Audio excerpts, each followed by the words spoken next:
Thanks all for joining. So the content of this today's session or webinar is going to be it, it's going to be make your data AI ready, right? So that's what it's been all been posted, and I don't want this to be a one-man show. I also wanted to learn from you all guys. Feel free to stop me anywhere, wherever you need clarification, or let it be a kind of give and take, so that we discuss and learn on both ends. So I'm still a student, and I'm still learning. So just to give a brief background, I come with around 25 years of experience, and have been in the data AI space for quite some time, about more than 15 plus years. And I started with the Java J2E enterprise paradigm, then moved on to all clouds, AI and stuff. So I primarily work on AI and data. That's my brief outlook, and hope so. There are multiple leaders and many enthusiasts over here in this forum. Please feel free to pitch in. So jumping directly onto the topic, right? So what is the agenda? Agenda is simple. How do you make your data AI ready? Right? What are the techniques, tools, and stuff that you can make? Everyone uses AI, but many of people in the industry, there is a fear that your automation doesn't go through well. Why? Or your I'm not getting the right output from your agent. Why? So those are the things that we'll basically discuss in the fast-paced 20 minutes, and the last 10 minutes we'll keep it for question and answers. So how does AI, first question is on how does AI even perform well better if in case you are working with AI? The fundamental answer to it is you should have a very good data set at the back. Otherwise, you will find your AI models, at least till to that of Haiku or Claude or Grok, hallucinating at one point in time. So have your data clean and with the highest quality, so that you ensure that your AI agent pulls the data clean, right? Of course, there are multiple other ways to make it efficient, but we'll talk in the later slides. But the fundamental thing is your data quality. So how do you construct that? First, construct it through. There are multiple ways that you can construct, but you can use either a data lake, delta lake, or a vector store, or a normal data management system, or OLAP, or a old OLTP server like a ClickHouse. So it can be anything for that matter, but collate and curate your data. That's your fundamental thing. So the whole deck now here, if you see, it talks about data curation. Then once the data comes in as a raw data, clean it, transform it, however the way that you want it, according to the use case. Then basically validate it and store it in a nice place. That's the thing. There is one thing, if you see here, you see here data labeling or data annotation. Many a times the data, when it comes in, it doesn't have a set of value to it. So you annotate it through multiple means. There are multiple ways that you can annotate a data. What does data annotation mean? It means that giving in more value towards each of your rows, so that your AI basically understands your metadata. So that's the whole thing is all about. Curate and collect your data well structured. That's what I wanted to foresee. That's the first step that you do, right? So if you have done this homework well, it's almost you have built your entire data foundation, and you can work well. A couple of things I just wanted to give a heads up, because if you are a tech and stuff, you can refer this HNSW algorithm, which is nothing but your backend algorithm of your any ChatGPT or cloud model, right? Hierarchical navigable small world. That's your typical generational AI algorithm. So just go and read it, and you will come to know how a ChatGPT works, and what is the data inside a model. How does data really play a value to it, right? So that you will really learn good in this algorithm. Also, in order to store the data, right now the industry perspective is people use ClickHouse to basically store lots of data in it, which is becoming really popular. There are thousands and thousands of NoSQL and stuff. I'll not go into the internal of each and every SQL, but ClickHouse is really now popular. So I just wanted to throw up pink at it, right? So that's the whole intent. Going further, I just want to give you what's the industry really niche is happening up so that you really work on it. Next is how do you make your after you have gathered the data, right? After you have gathered the data, how would you feed that? What are the different layers? And you feed that to your AI engine, right? That's what let's talk about now. So easiest way is RAG, right? Retrieval augmented generation. So you just tie your AI engine with that of with data with that with a RAG database or any other data store for that matter. It starts flushing out. But what are the other ways that you can really ensure that that your AI model really validates and gives you accurate information according to the business, right? The first thing is you construct a very good knowledge graph, a semantic model, knowledge graph, by which your your AI model basically gives in very good accurate information. That's one way. That's one way. There are multiple ways. That's one way. Second, another way is using chunking techniques, right? You use chunking techniques in order to ensure that your context clearly gets the data out from the chunks. In a knowledge graph, you build a very good ontology, right? Uh, through ontology based link and objects. You create a very good semantic web kind of a data structure, which will give you the highest accuracy of accurate information in any agentic model. So that's the first thing. Second thing is putting your data in a good vector store. There are multiple vector stores like fires and you have VV8. There is Pinecone. There are multiple things. There are at least more than 100 such NoSQL. I mean, vector stores. You can use any one of them. So put your put your data in a vector store so that it is vectorized and stored. So that will make your data really good and really accurate information would come up. That's what it talks about in the vector queries. So I would I would call three major things. One is chunking. Second thing is building your ontology graph. Third thing, I mean, your semantic graph. Third thing is your putting the right data at the vector store. So what is the right data here, right? It depends upon your use case and it depends upon your persona of your business users, how and what they wanted to query. That's where then a typical AI engineer comes into place, constructing a very good notation of agentic workflows so that the agentic model basically gives in the right data or the right uh, non-hallucinated information to the business user. So I'll stop here. I'll pause here for any questions that might come up. I'll take a pause for 30 seconds and move on.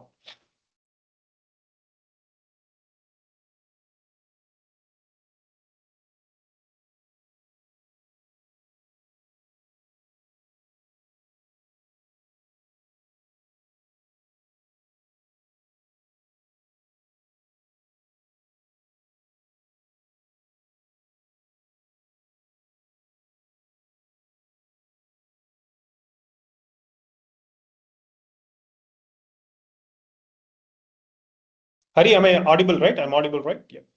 Yes, Arvind. Oh, perfect. I'll keep moving.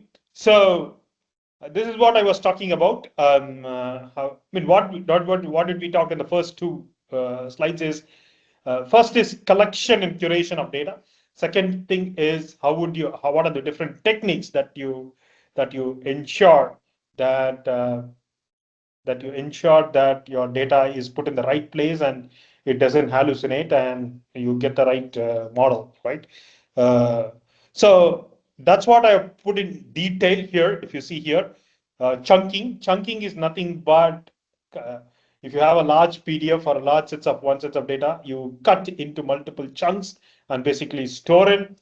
You will see that HNSW, that's the hierarchical navigational small world. That's the algorithm that how an AI model stores the data inside and how well it generates an AI right space, right? That's what it talks about. And you will see chunk sizing and stuff. It's all a different way of how do you use chunking and stuff. Sliding window is nothing but your context, which we talked about. So where the input that you give it to your AI model is on a specific size. So you should know how to manage that input data that you will pass in to your AI. So that's what is all about on sliding window. So all this together put together, which will make your AI really platform ready and bulletproof, right? This will form your core a unified data platform for your AI engine. So underneath you will see reduce hallucination, statistical feed. That's all. The side effects are the the alignment that you get after implementing this, right? So embedding and stuff that you will get it. So put it all together, you will ensure that you will have the AI ready platform or the data platform, which is ready for you, and you can basically shelf it to your end customer so that it gets used on the fly and ready made by your business users. That's the whole motto of building an unified data platform engineering. So whatever I have told till now, it's all cakewalk. Every company, including Casadara, we do also have this as a standard product and also with as a service accelerator, uh, adapted and being delivered to our end customers on the fly. So if you engage with us, you will have accelerated development and accelerated focus on this building within few hours. Within couple of hours, you will have this entire gamut of the infra processing and your AI models being deployed in your on-premises on the fly, right? So that's the specialty of our division that we are already on the move.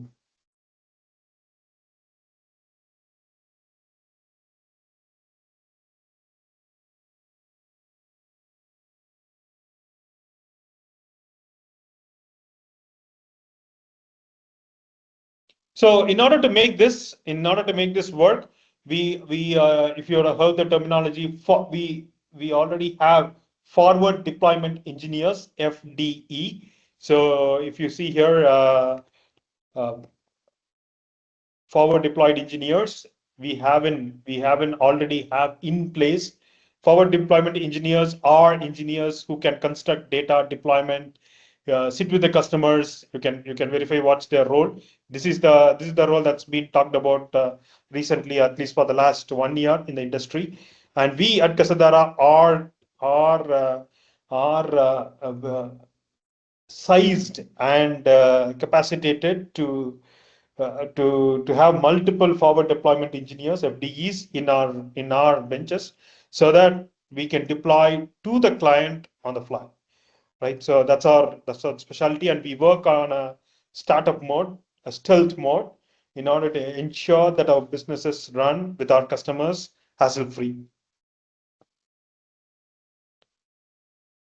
Going further, going for the little deep. So how would you index and how would you apply the chunking in order to ensure that your data validation and your data that's stored in the vector is good. So that's what we will talk about it here. So you have different sets of layers in order to ensure that the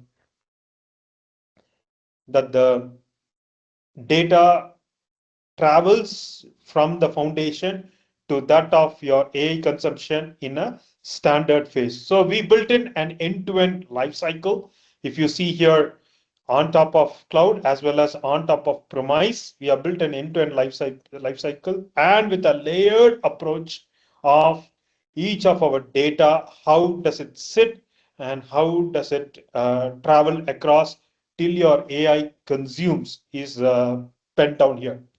So at the bottom, you will find data foundation, which I talked about, collection and curation of the data. Then your integration layer from multiple sources, from multiple entities, that data which basically lands, because typically in an enterprise, you will have different sets of sources of data coming from multiple fronts, right?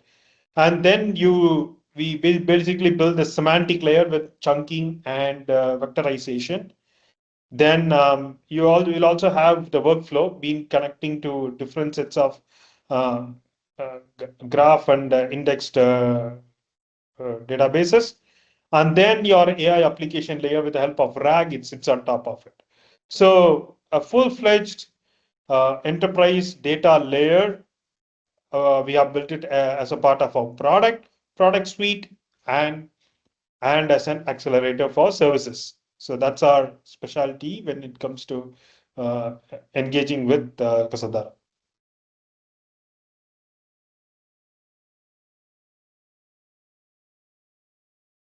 So now comes the implementation part of it. How would you do your typical chunking and your prompt engineering? There are lots and lots of ways of doing uh, prudent prompt engineering as well as prudent chunking. I'll give you a heads up with uh, with entries of few shot prompting, chain of thought prompting, React prompting, and typical structured prompt templates and guardrails, right? So I'll give a quick outlook. So in terms of readiness, right now, if you see here, I'll not talk about the traditional way of prompting. Whatever is niche in the industry, I'll talk about it. If you see here, loop engineering is the right now that's coming in the play.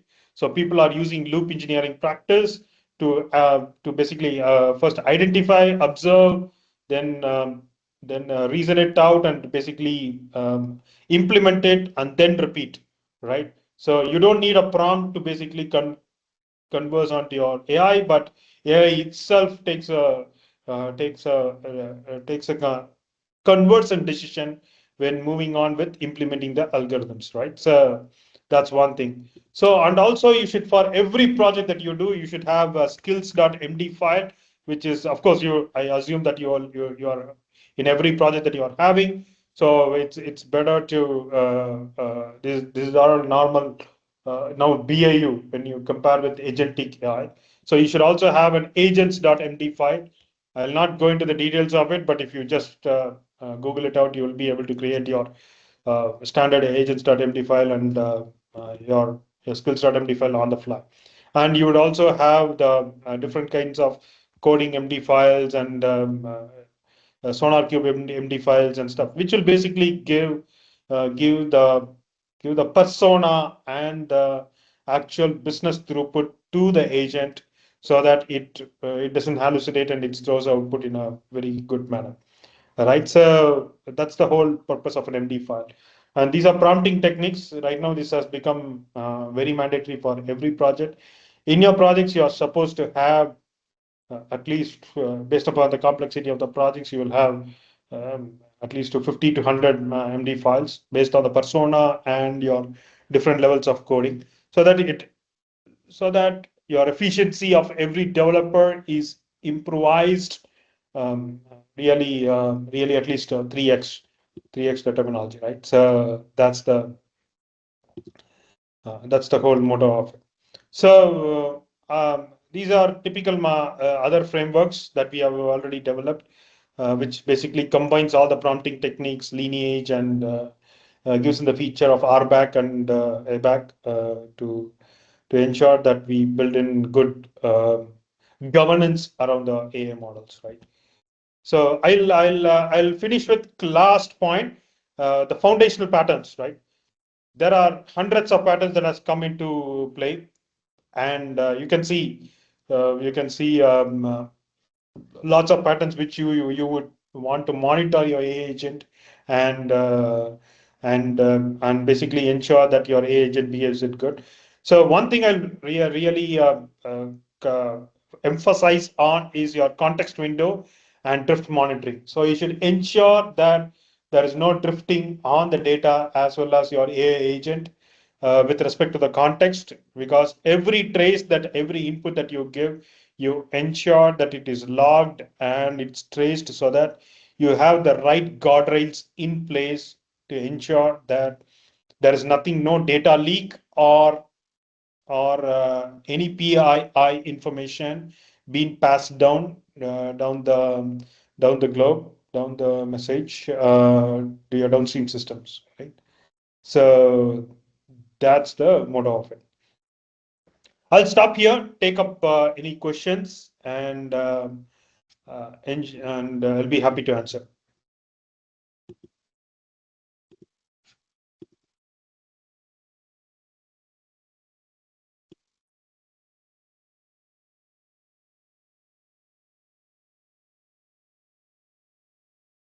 Yeah, Arvind, Satya here. I had posted a question on the first slide related to the MLOps pointer that you mentioned. So wanted to understand how this MLOps play into the entire journey. If you could explain a bit about that. Okay, MLOps is about a typical machine learning operational cycle of creating a model, deployment, and orchestrating. The main stuff comes about in orchestrating on specifically on data versioning, right? So that's what it comes about. So typically taking MLOps, you take. I mean, I'll take a real life example of Amazon SageMaker. You create different models through SageMaker, right? AWS SageMaker. How do you are going to tie it out clearly so that you predict of course you have dependent set of variables and you predict an independent variable, right? So how would you do that? Through right orchestration. That's all. That's about building the MLOps, right? So hope I explained you hope I answer your question. Or in other Sure. words, write the pre-processing, feature engineering, algorithm selection, train your model, test your model, deploy. That's your MLOps. Okay, got it. Thanks.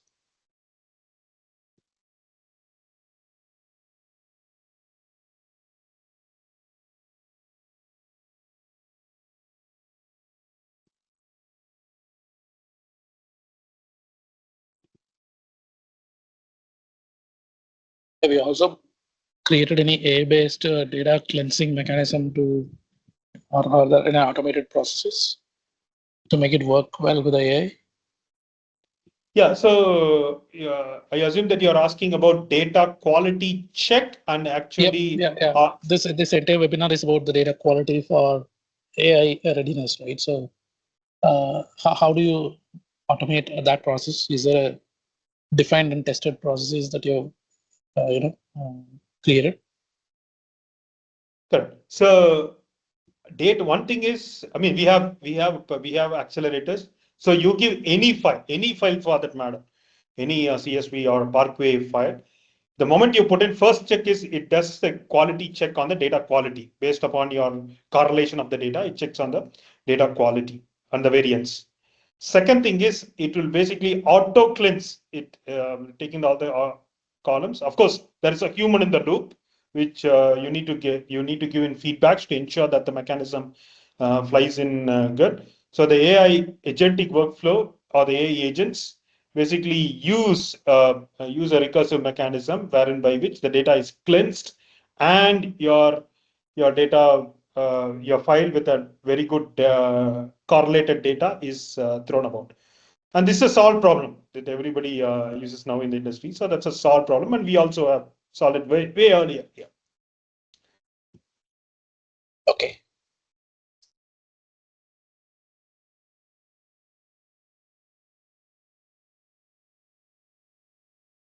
I have one query. We are Yeah. from the manufacturing industry. So we have a lot of data from the manufacturing plant and everything. So, but for the management review and everything, we need to verify, which takes a lot of manpower. Okay, to clear the data and then make a report. So, do you suggest anything or AI tool which can do some automation kind of activity for this? So yeah. So to answer your question, one I mean, I need to see your data and what's your use case, but understanding your use case on the fly, it doesn't look, of course, based upon the use case, I need to analyze and suggest your right tool, or it can be homegrown. But data cleansing and for your data analytics review, you need not use a go for a commercial tool in the space. There are open sources in the cloud itself, or managed spaces, or managed services, or open source, which can achieve whatever you're doing. So if it's really going to be a huge set of data and it's complex and stuff, then we might need to think of external licensed entities. But if it's can I get how much is your data size roughly? Uh, The data size will be around 75 GB. Yeah, so 75 GB is cakewalk. So it should not be a big deal. We should be able to use it through open sources. And if it's crossing probably 800 terabytes or 900 terabytes or closing 1 petabyte, then you need to think about lots of data. But 75 GB is not a big deal. So I need to see your use case, but it can be achieved through, to answer your question, it can be achieved through open sources and managed services platform. Okay.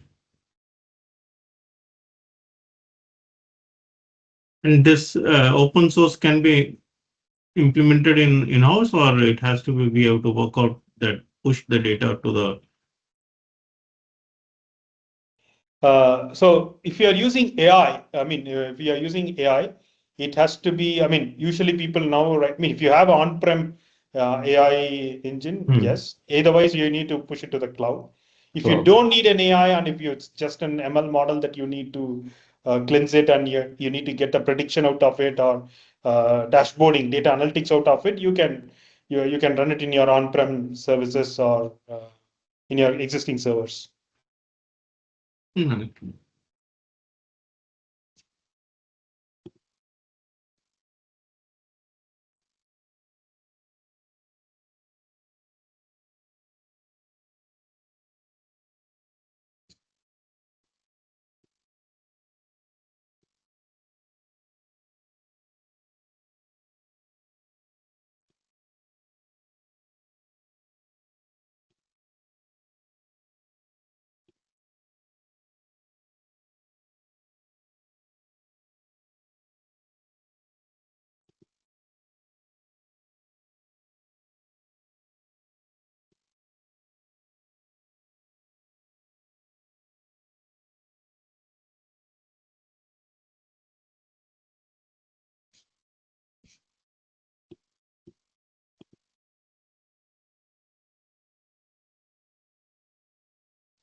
Okay, if there are no questions, thanks for joining. So if you have any further queries, please reach out to our sales team, Hari, Nandini, and Tarini here, and they'll be able to help you out.